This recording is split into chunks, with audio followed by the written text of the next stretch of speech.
in-service to all destinations is delayed. Once again, the Victoria Line has resumed service to all destinations is delayed.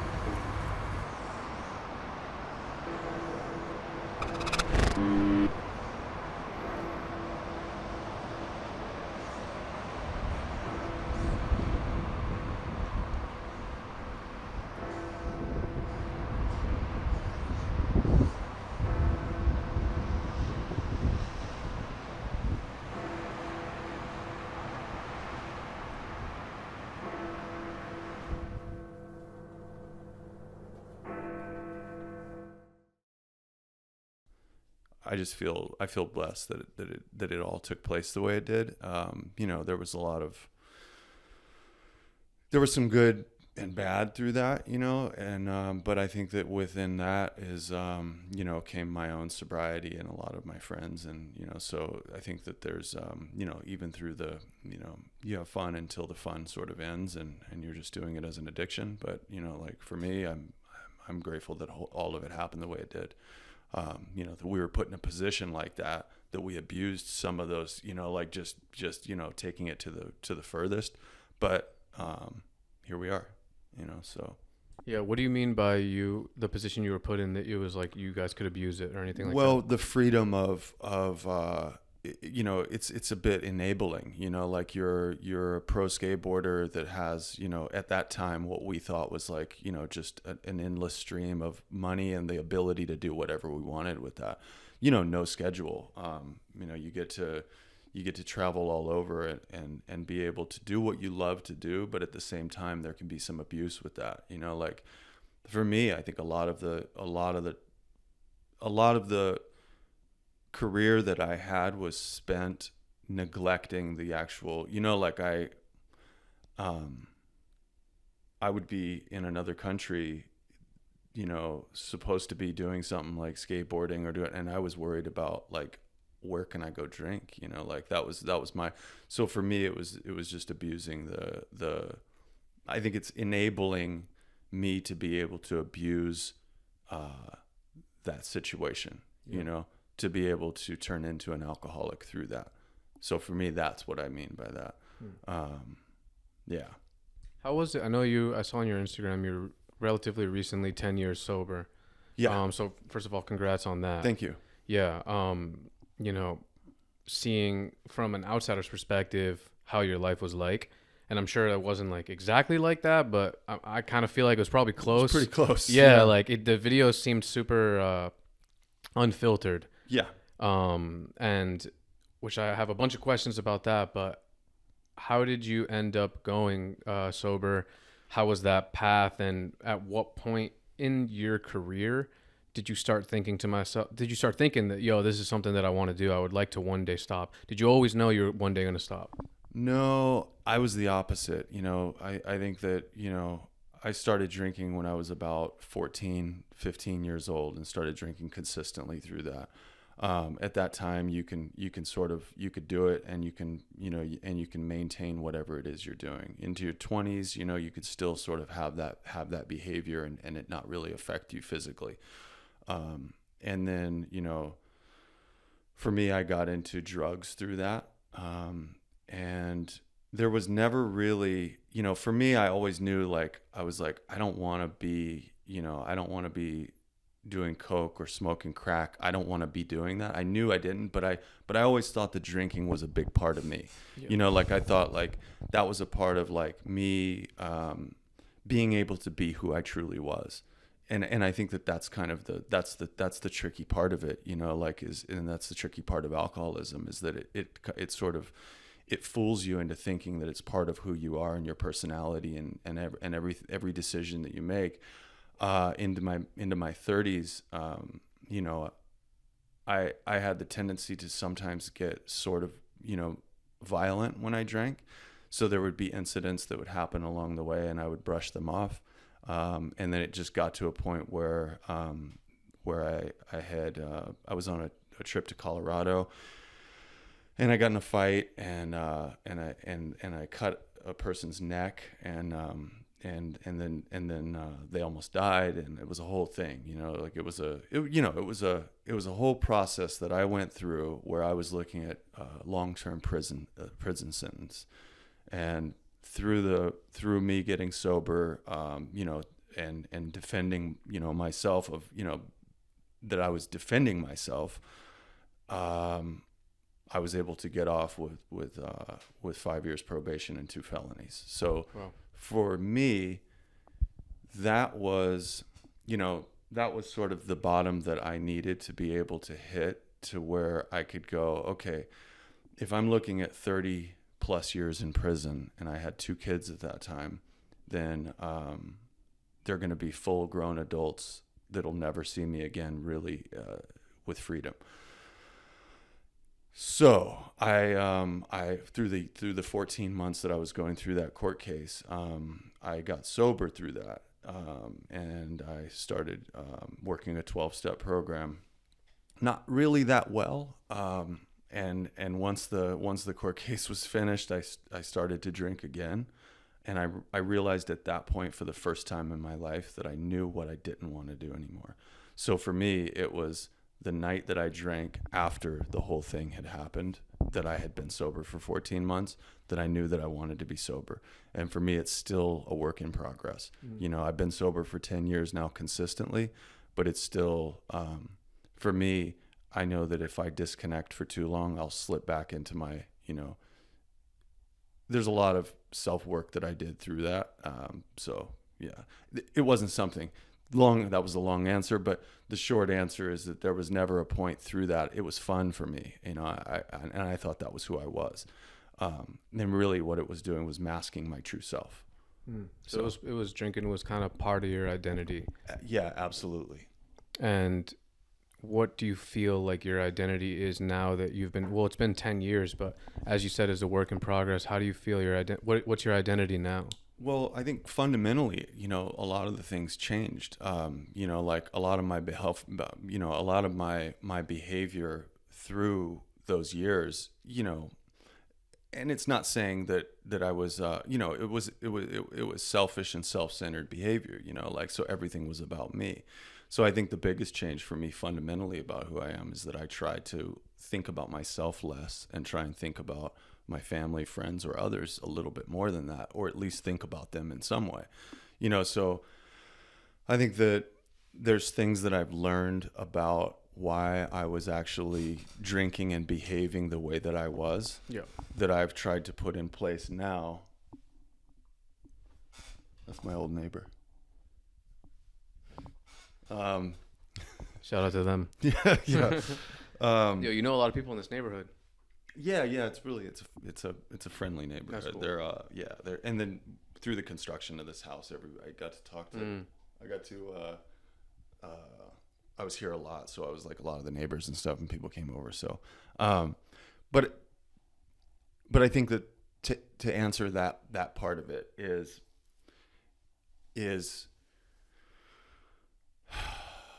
so many areas of my life that have been changed that it's hard to give a direct answer to that, other than I try and be more compassionate or more empathetic. I try and be less self-seeking and less self-serving, so I think there's a number of, I think that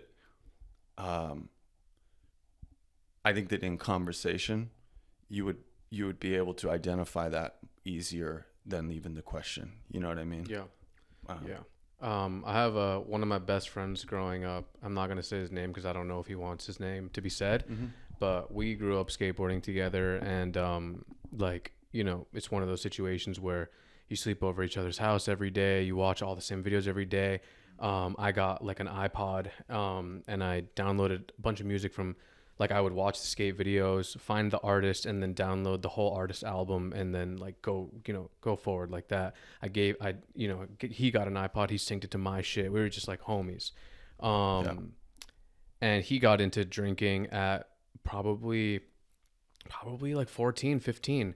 He looked older, and somehow he got a fucking fake ID, and he started going right to the bars and shit, and then he got our other homie to go too, or maybe he didn't get him to go, but whatever. and then they started drinking and stuff. And then, but now later in life, you know, like we're at the age that we're at, and he's been finding out that people like you and people like, you know, Reynolds and a bunch of people are advocating for healthier lifestyle and like, you know, trying to, you know, curtail the drinking to an extent, maybe not go fully sober, but, you know, it's a conscious thing where he's thinking about it. And he was telling me like, yo, I listened to this episode with whoever, or like even Hasoy and like what he thinks about life and doing that. And like, I'm trying to work out and I'm trying to do this and I'm trying to drink less and I'm trying to, and it's awesome because I heard in some interview you did that you want to do that. You want to, I guess, influence in that way. I don't know, I don't know necessarily if you use those words, but it's something that you're putting out there, like you're doing this, and people are influenced by it. I think it's inspiring in a more positive way. You know, like I think that what we did, like you talked about it a little bit, you know, growing up and watching those videos and stuff, and that was fun, and that was an authentic, that was a real time in our lives. And we weren't hiding that. It was just who we were and what we were doing as, you know, 20 something, you know, living a dream that we had. And now I think that what's good about being sober in that is that I don't, you know, if somebody asks me about that, I talk about it. I don't push my sobriety or recovery on anybody. But at the same time, if I can show that here's what I went through, here's where I went to, and here's where I am now through this, then somebody else that's struggling, that can be going through the same sort of situations, can look at that and go, oh, okay, if he made it through. And that's the same thing with growing up watching your favorite skaters. You know, if they could do a trick, you're like, well, why can't I? You know, like it's basically, to me, it's a similar experience as to that, because I'm still influenced by people that when I see, I'm like, that's amazing. You know, like, that guy's got 35 years of sobriety. You know, I'm like, fuck, I want that. How do you do it? So I think that makes sense, you know, like it's cool. And I think that now, you know, those are the positive parts about social media, or like, you know, the things that, you know, podcasts and things like that, is that people get to genuinely talk about their experiences like that and show it, so that the, you know, the influence can, or the, you know, the inspiration can be something that can be positive. Yeah. When you're like in these famous motel rooms and shit, like, or like in the van and doing these things at that time, and all your friends are being recorded and you're doing whatever and the videos are coming out, did you think to yourself, yo, what we're doing is significant, like this is history right here, in that moment where you're just like straight up living? Never. I don't think ever once. I mean, I think that we were lucky enough to have somebody like Beagle around who was just filming everything, you know. And I think, you know, sometimes if it's skateboarding, if it's that night out, if you're on tour, you're at, you know, a bar, whatever it might be, Beagle always had his camera out. So there wasn't really anything where, I think that, you know, I remember I used to throw these parties in my garage at one point, and like I would have people over and I had a chainsaw, and I would be like, you know, lighting up the chainsaw and cutting through whatever was in front of us, a board or a pair of shoes or whatever would come around. And it was just stupid, you know. It was just like, what can we find to you know, drunk stuff, you know. And like, I don't even remember a lot of that footage, but when I see it now, I'm like, I look, because I still have that chainsaw, I look at the chainsaw and I'm like, it's crazy because it's been watched, that scene, so many times. And to me, I'm kind of like, this is like a little relic for me, you know?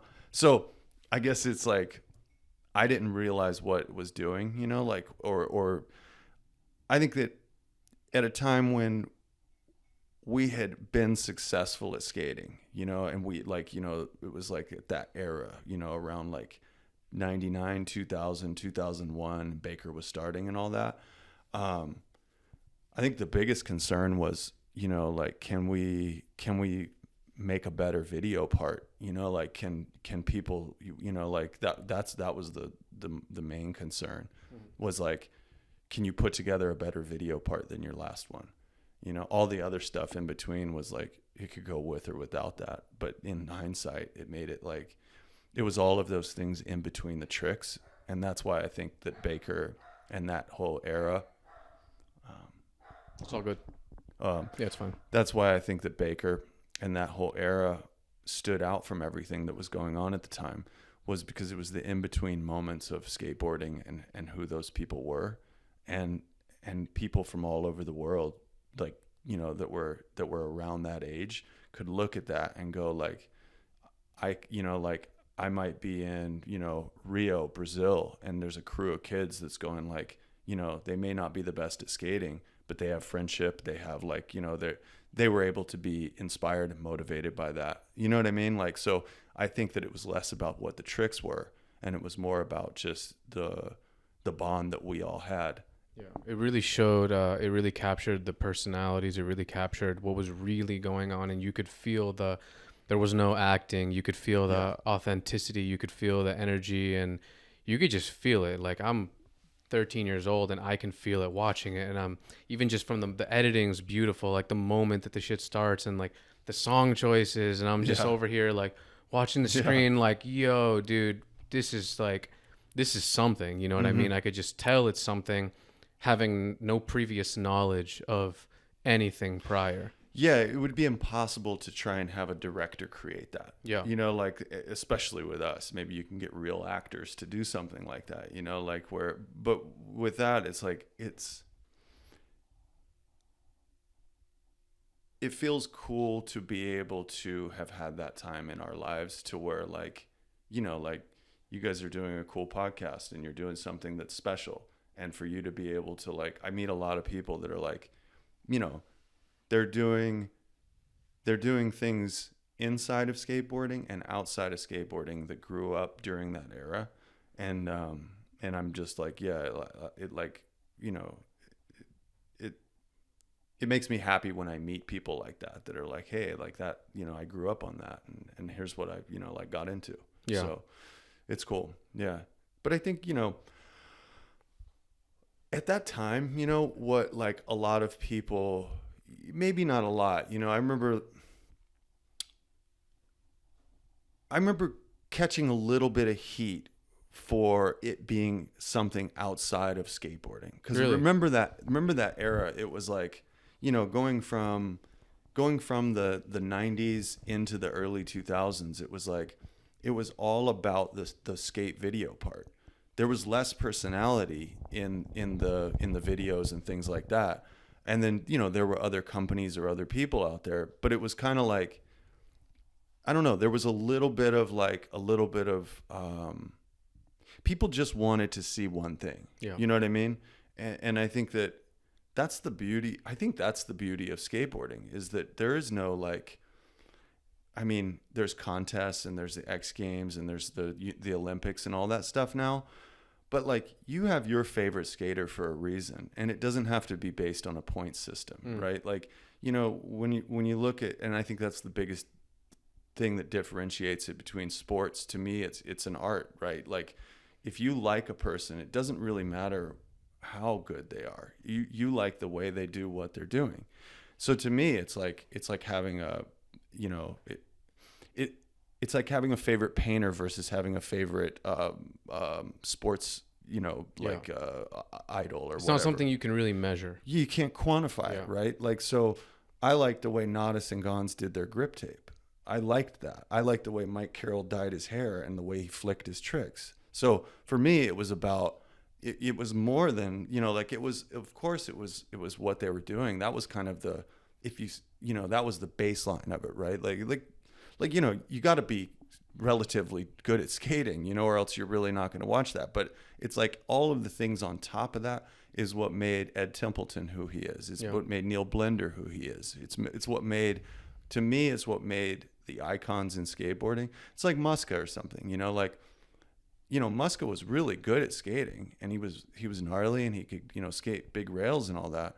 But it was more his personality that turned him into the superstar that he was, you know? And that's like, you can't learn that. You can't, that's just who he was naturally. It's also, it's hard to replicate. You can't replicate it. You can't fake that, you know, like, and I think that is what is so magical about skateboarding in general, is that people can have that kind of charisma.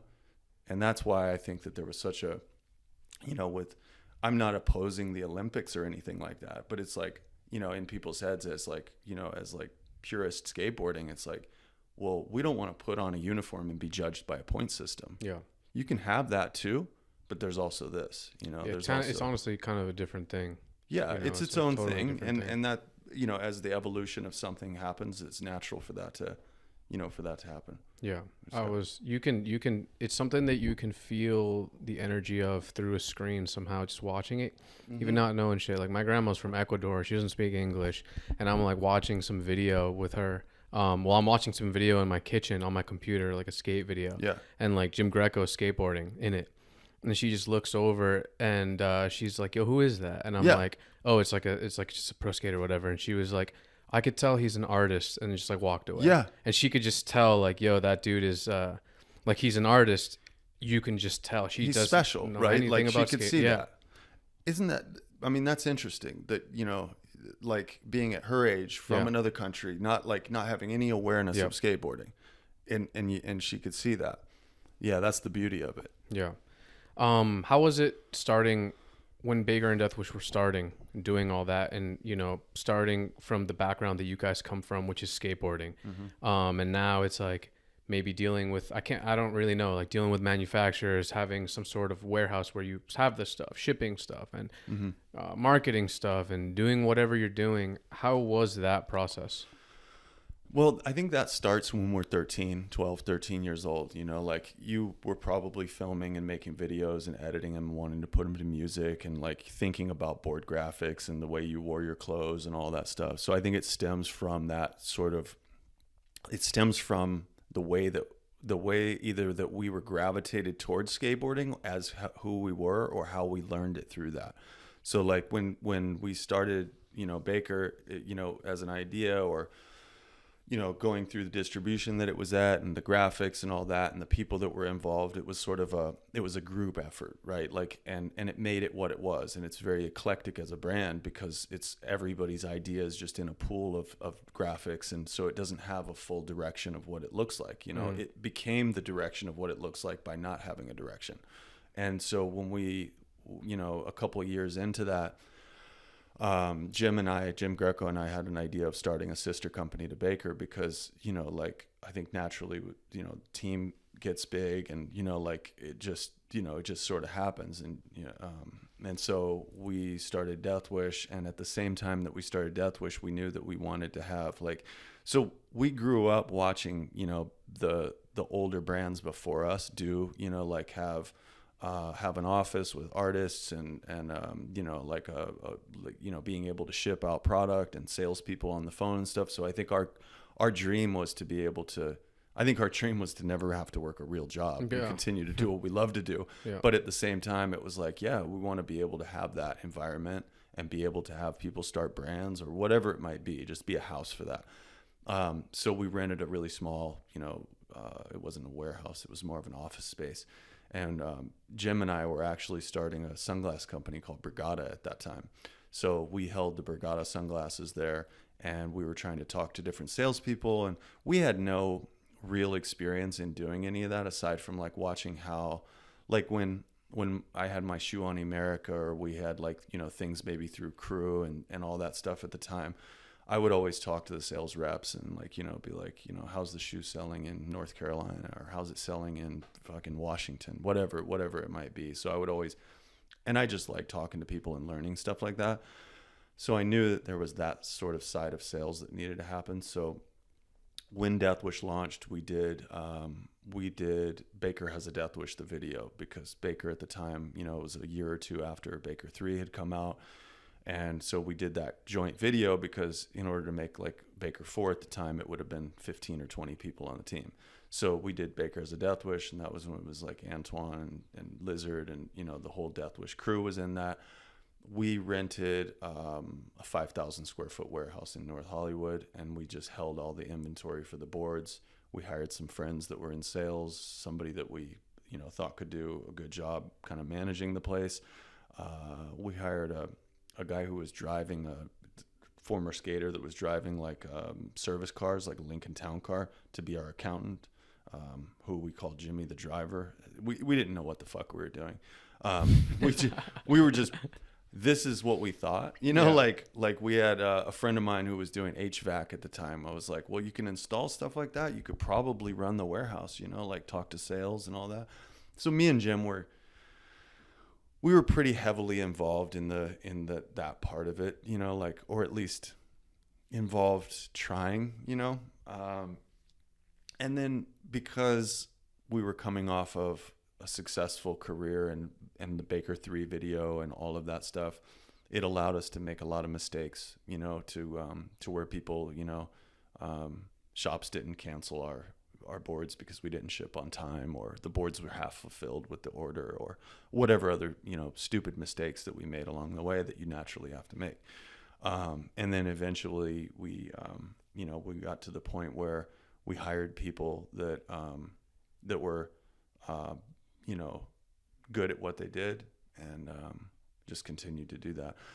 So as far as the manufacturing and the sales and all that stuff, you know, like we have an idea of what goes on, you know, and I try and pay attention and learn a little bit here and there, but we were lucky enough to be able to hire the right people to get that going, and we just were able to focus on skateboarding, which I think is, you know, to me, that's the most important thing in the entire, like in that universe, you know, of like, if you have a skateboard brand and you have a distribution and you're, you know, like if you go off and stop skating for, you know, what's the reason for the old you, the version of you, to want to ride for that brand, you know, to want to be in the office? Like if you go to Baker Boys, Andrew will be in there, the team will be in there, you know, I'll drop by Jim, you know, it's inspiring, because if you see that those people are still doing it, then why wouldn't you want to be a part of that? You know what I mean? But if they go off and run, you know, like it's like, it has to be that way. So I think that was not like we had a real plan, because we just kind of do it sometimes based on gut. But our gut was like, just keep skating, keep filming, making videos, doing tours, demos, whatever it was that we were doing, and hire the right people to be able to manage that. Yeah. I like learning and trying to figure that out, but at the same time, it's also about realizing what you're valuable at, and not wasting not spending your time on something that's not your true value. Yeah. You know. What do you think it is about, you know, Baker Boys, Deathwish, that keeps it going, keeps it so strong after so many years of existing, after, you know, the generational shifts in skateboarding and skate culture and what's cool and what's not? Like the brands that I came up really hyped on, a lot of them don't exist anymore. And at the time, I could never imagine that happening. I could never imagine some of these shoe companies or some of these board companies going out, because what is skateboarding without them? That's what I thought. Then, you know, years pass, trends change, things change, and then the company's gone. And that hasn't happened with you guys. And I can't imagine it happening with you guys. What do you think it is that creates that? It's like that's the part that I'm most grateful for, you know, like where it's like, because I've seen that happen. I've seen it happen to, like, you know, companies that I looked up to, and you know, and it's the team, you know, like it's the team and the connection to the, like, to people wanting to be a part of that. And I think that, you know, like I personally, like Baker Boys is Jim, Andrew, and myself. And Shane Heil has always been there as well, you know, like but the partners in Baker Boys are the three of us. I myself have like stepped away to pursue other interests that I've been in, you know, and I still always have skated. Jim has done his thing, and like, you know, and Jim is like, he is an artist, you know, his brain works in that way, and he's always doing things that he's interested in, which has kept him, you know, excited about what he does. And Andrew has always continued to skate with everybody. Shane, same thing. And I think that had I been running it on my own by myself, it would not be in the place that it's at right now. Like it would not be, you know, because that where what I'm valuable at is in a different place than that. But I think that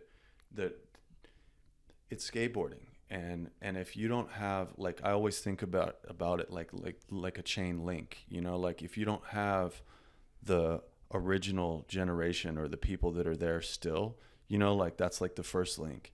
And then the next link is the ones that are the next, you know, like the Spankies and Hermans and people like that, you know.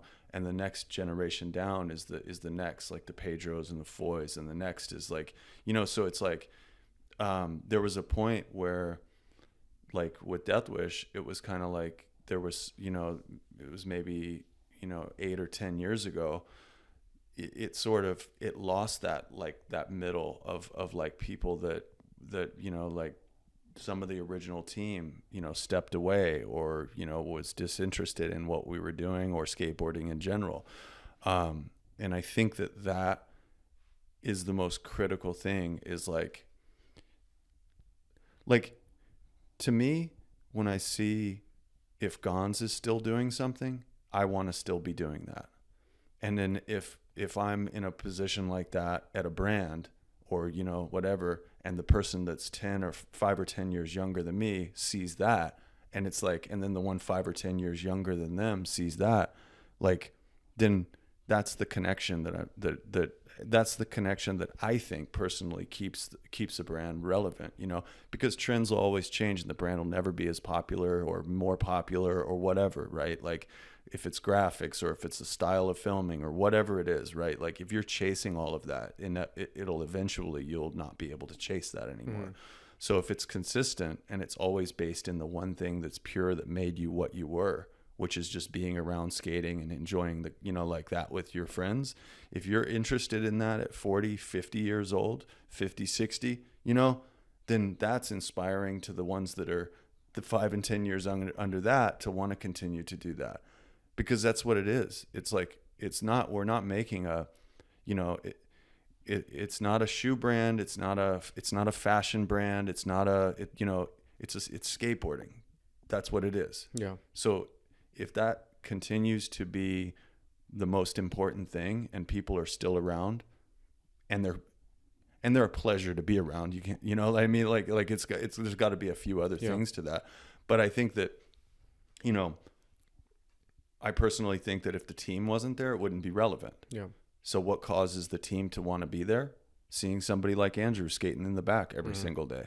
Seeing somebody like Shane going out, still trying to film just as hard as he was when he was 20 at 48 years old, 47, you know, like he's trying the same exact way. Yeah. And that's special. Yeah. Because they could have stopped long ago, but the love of it is still there. And, you know, and,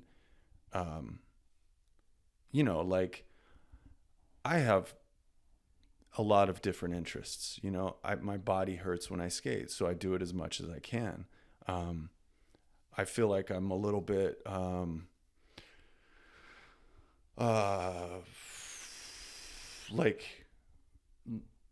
like a little bit obsessive about doing different things, you know, in order for me to continue to be excited about things, I have to be doing things in different areas. So that's what mine is. You know, I cannot do one thing over and over for a long period of time. You know, I can do multiple things and I can still keep a focus on one thing, but for me, I have to mix things up. So that's why it's a way long answer. Sorry. No, it's all good. Perfect. That's why I say if it was just me, and it would have been gone long ago. Yeah.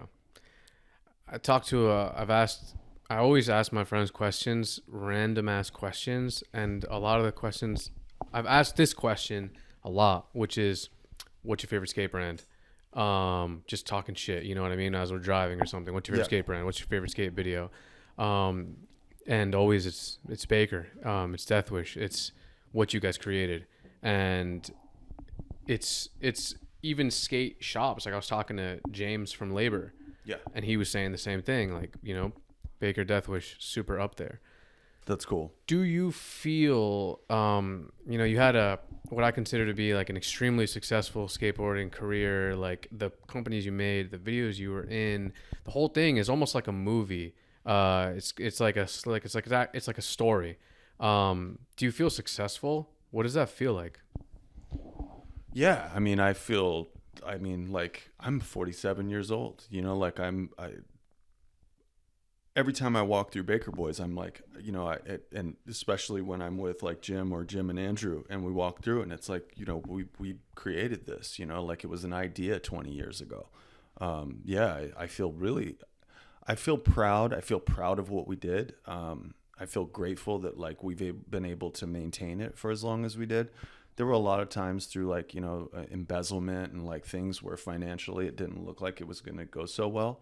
But it's been like the same mission, you know, like it's been, I don't think a whole lot has changed, you know, like if you walked in, you know, maybe we're a little more organized now, which has allowed us to stay in business, you know, but I don't think that, you know, fundamentally a whole lot has changed since 2006 or 7 when we started. Yeah. I mean, Baker was 2001. And then the Baker Boys distribution and the brand, or in Deathwish and Shake Junt and Heroin and the stuff that's followed, you know, that was all, you know, that was 2006 and 8. To me, it's sick because the way that I was raised, I always thought that like the only option is some sort of like very strict hardline career path. And that pursuing your interests, which mine were essentially graffiti and skateboarding, was an absolute waste of time and just like it's pretty much useless. And I'm like, well, I'm not good enough to be a professional skateboarder, dude. So fucking, and like I'm not gonna make a fucking living off of painting graffiti or whatever. And so this is a waste of time, and this has been, you know, kind of drilled into me. Then seeing people like you really inspire me, and it was always like my dream to be able to kind of do something like that. And you know, coming into right here and thinking about it, it's like you really did create that shit. Like it did not exist, and now it exists. And like you made up the name, and you made the videos, and the videos were DIY, and everything was done, you know, pursuing your passions. And the life that you've created is a life of pursuing your passions. And that, because it was done with so much energy and actual integrity and authenticity, people resonate with, and through some weird path that was not planned, now results in a stable living situation and even more projects, which I want to get into. But that is probably in like my whole life, probably like the most inspiring thing, just knowing that that exists and you can replicate it if you also pursue your passions and you go in with whatever the fuck it is that you like to do, and you just cancel out the bullshit. You know, you'll be able to do it. Yeah. And when you put it that way, you know, like, and that puts it into perspective. And it's like, you know, and I think that that's why in the beginning of this, that, you know, through the conversation that we'll have is like, to me, that's like, fuck, it really puts it into perspective of how, and I'm a grateful person. Every day I wake up and I go through these routines of my own, you know, but to hear that, and it's like, you know, like we were told that these things didn't have, there was no, like, it wasn't like you were going to school to be a lawyer or a nurse or a doctor or whatever it was, you know, these were like, they were outlier type things that were like, it was special interest, you know, like it was like, there's no way you could make a career out of skateboarding or out of graffiti or out of whatever, you know, like, so, but what it was a platform for you to be creative, you know, so there was nobody telling you how to paint. There was nobody telling you how you had to do something. So it allowed you to become who you are. And so not being confined or restricted allowed you to be able to think, well, I could do a podcast, I could do a magazine, and what's next, you know? And that's the thing that like, where the inspiration of, because there's people looking at what you're doing and they're looking at that going like, they might be 5 or 10 years younger than you. They might be older than you, but they're looking and going, here's a kid who's doing that's from this area. Maybe I'm from there or whatever it is. That inspires them. And I think that is what the world needs more now than anything, is somebody to just go like, look, you know, like you're doing things that are positive, that can be like, that can showcase what others people are doing. And it's amazing.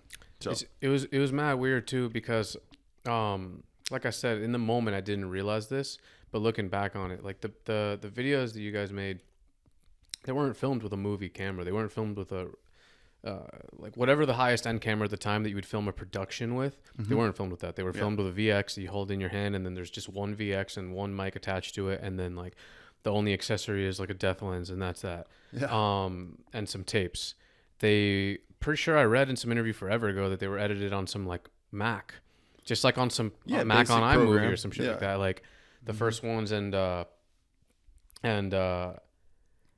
just like, also the people in it, they're not like super athletes. They're not like anything that's just like, yo, that looks like my homie.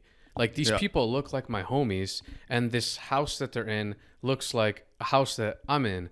Or like, yo, why are they pro skaters and they're in some like motel? They're not in some like crazy, like I would go to that motel.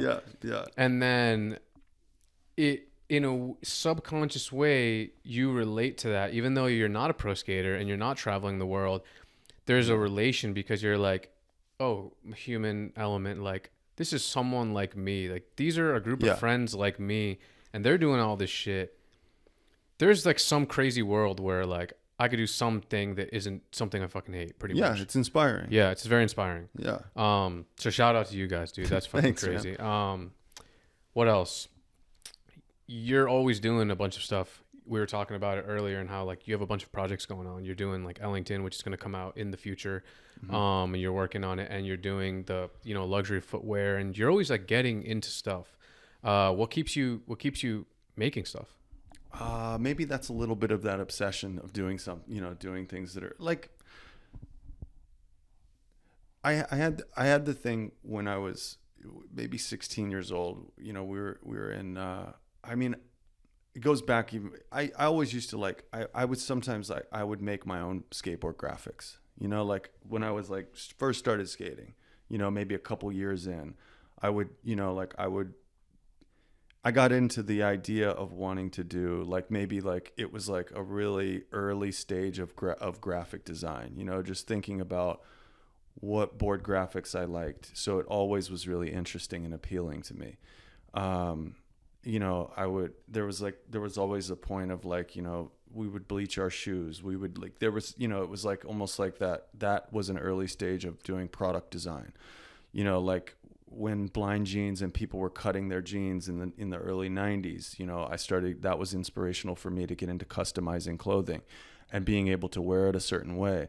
And then getting more involved in skateboarding and coming to California, it got me looking at the video side of it a little bit more, you know, like how the music and how the editing and how that translates, you know, in a way that I saw it when I was younger, you know, like when I watched Hocus Pocus or the H Street videos when I was younger, how that music affected me, you know. And so I was like, man, like, you know, just like as skaters, we get into these kind of, you know, like it's almost like you get into these things and start learning without actually knowing you're doing it. And I think that, you know, like recently, I've been helping out a bit more with Deathwish and the graphics and the apparel and stuff like that.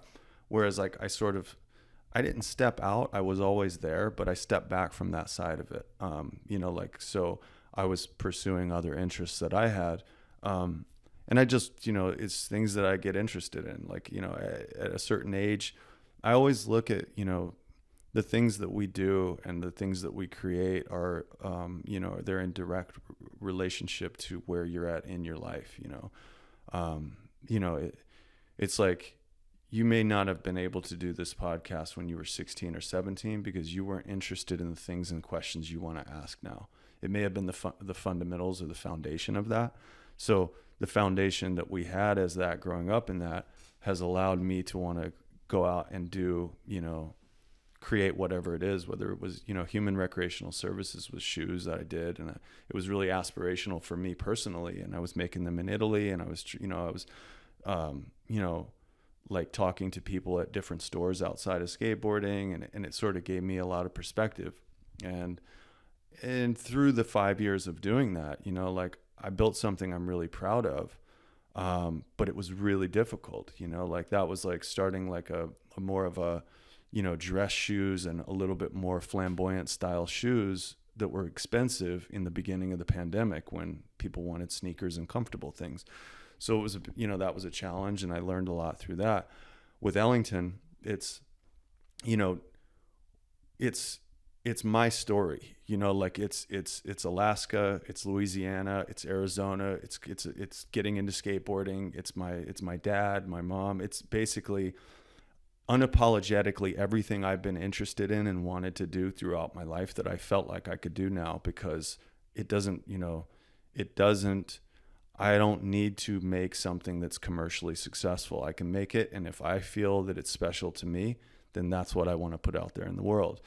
And everything down to the fit and the production quality and who it sells to and what that story is about the brand. There's a purpose and there's a meaning to what I'm doing. So with that, I think that a lot of these things, they all help to balance out my personal life. Like I'm sober. I don't drink, but I enjoy the taste of beer. So I'm starting a non-alcoholic beer company. These things are pieces of my life where I feel that there's a need for me and there's a need for other people that might be interested in something like that.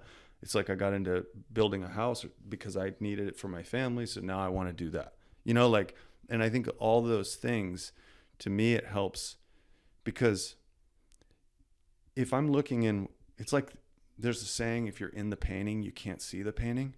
And so what this allows me to do is step outside the painting of every single different thing and look at it with different perspective. So if I travel to Europe for Ellington, then it gives me different perspective. I get to talk to skate shops that are in Europe. I get to talk to different people. And then it helps me come back here to give me perspective on Baker Boys and Deathwish. When I'm doing that, I'm looking at architecture, so it helps to inspire what I'm doing here. I'm also talking to other people that are getting sober. So it's going, it's like each of the things balances the other out. And that's what allows me to be the best dad or the best husband or whatever, so I can be, I guess it's therapy in a way. Yeah. The things that I do are therapeutic for me to do them. It's cool because most humans I feel like are multifaceted, but not many humans have the ability to, pursue all those things, because you got to, make a living and you got to specialize and you got to do whatever. But the way that you've been able to do it, it's like, you can tell, like with the, Human Recreational Services, mm-hmm. You can tell that's something that in a weird way, like you've always been into, by the way that you dress and like the way that you skate and the way that you can just tell, you're like, oh, this makes sense. This isn't, this makes sense. This goes along. Like, this is clearly authentic and whatever. And it's cool because like, I'm also interested in a ton of things. Mm-hmm. And then everyone is also interested in a ton of things. Be able to make art with all of those things and other people also find meaning in them is dope. How is it making those shoes? How is that process? And it's probably so different from. Yeah, like I think that the biggest difference is that you're not as limited by the price, like, because if you're making a skate shoe, and I recently did a project with a brand in China called Li Ning, and it's like, if you're, a skate shoe is meant to be used, and then it's basically it serves a purpose, and then it's discarded. So the price can't be, a certain price, or else people can't afford to buy them and continue to skate in them. With HRS, with Ellington, with the things like that, is that it's not as limited by that. So of course there's a limit to most things, unless it gets into a price range that that I really don't want to go into, where you're in the thousands or tens of thousands of dollars for a single piece. But for me and my background, it feels very unlimited. So like, to be able to make a shoe that costs me $150 to $200, and then is basically gives me the freedom to make it however I want to make it. It can have chains and glitter and leather and different types of materials, and I really can do whatever I want with it. Same thing with the apparel, so a lot of that stuff is, I guess the biggest difference is having freedom to create it without as many restrictions on price. Yeah, and you enjoy designing and stuff. Yeah, and I like it, like I like to pull from things like that my dad would have worn, and I like to, I like to try and there's a pleasure I get from that, when I'm looking at different swatches and materials and I'm in Italy and they're asking me where that came from or where that idea is, and I have a photo to be able to show them, and I talk about that, and they're like, and then they get to do that at the quality that they're capable of doing. Like, that's really fun to me. Mm-hmm. Yeah. Is there any similarity between designing stuff for Deathwish and then designing stuff for the shoes or even Ellington? Yeah. There's a lot of crossover, like a lot of the, I mean, I have never really talked about that, so it's hard for me to express it in a way, but I feel like there's a yin and yang to all that, like it's like when I work on Deathwish stuff, right? It's the inspirations for Ellington are all pulling from the same. It's all pulling from the same pool, and then sometimes even with like what I've been working on, Easy Does It, which is the non-alcoholic beer, and I'm looking at ideas and I'm like basically just placing them, and in certain times I'm like, that could almost be used. Like, we shot a lookbook for Deathwish recently. That lookbook will slightly change when I shoot it for Ellington, but the inspiration for that is all the same, and then same thing with Easy Does It. It's like, of these things, those are like the three most important things in my life, like my family is my family, like as far as what I'm doing in work and creating things. It's skateboarding is the foundation of everything. Everything that I've got right now, every friend I have, all of the, all the, like, that is the foundation everything came from. Ellington is past, present, and whatever I think about as like is a part of that story of where it's going. With the beer, it's kind of like, this is a part of me being able to create something that has the potential to scale at a large level, but also allow me to be of service to people that need help.